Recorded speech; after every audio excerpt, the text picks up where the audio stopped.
నమస్తే కడప వార్త. ఐందవ సమాజానికి స్ఫూర్తి ప్రదాత శివాజీ మహారాజ్ అని ప్రముఖ సినీ గేయ రచయిత అనంత్ శ్రీరామ్ తెలిపారు. ఆయన గురువారం శ్రీశైలంలో ఉన్నటువంటి శివాజీ స్ఫూర్తి కేంద్రాన్ని సందర్శించారు. ఈ సందర్భంగా కడప వార్తతో ఆయన మాట్లాడుతూ సనాతన ధర్మం ఎంతో గొప్పదని, ప్రతి ఒక్కరూ సనాతన ధర్మాన్ని గౌరవించాలని, శివాజీ కూడా సనాతన ధర్మాన్ని గౌరవించి తన ప్రాణాలను కూడా లెక్క చేయకుండా సనాతన ధర్మానికి, హిందూ సమాజానికి ఎంతో ఎనలేని సేవ శివాజీ చేశారని ఆయన కొనియాడారు. శివాజీ స్ఫూర్తి కేంద్రంలో ఉన్నటువంటి అక్కడ ఉన్నటువంటి నిర్వాహకులను అడిగి తెలుసుకున్నారు. హిందూ సాంప్రదాయం, సనాతన ధర్మం విడదీయరానిదని, ప్రతి ఒక్కరూ సనాతన ధర్మాన్ని తప్పనిసరిగా గౌరవించాలని ఆయన తెలిపారు. శివాజీ స్ఫూర్తి కేంద్రంలో ఉన్నటువంటి ధ్యాన కేంద్రాన్ని, చౌల్ట్రీస్ ని మరియు సౌకర్యాలని అన్నిటినీ ఆయన సందర్శించడం జరిగింది. తదనంతరం ఆయన శ్రీశైలం మల్లికార్జున్ని, శ్రీశైల భ్రమరాంబిక అమ్మవారిని దర్శనం కోసం వెళ్లడం జరిగింది.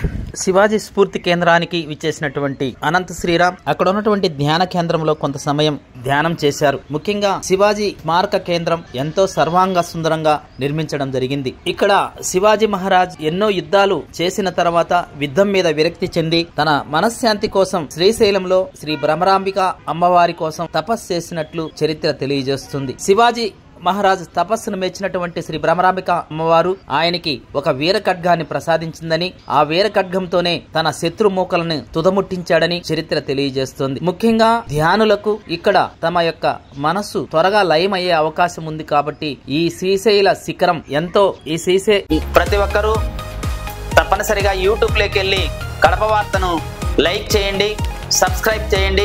ఇట్లు మీ జి రమణయ్య, ఎడిటర్, కడప వార్త.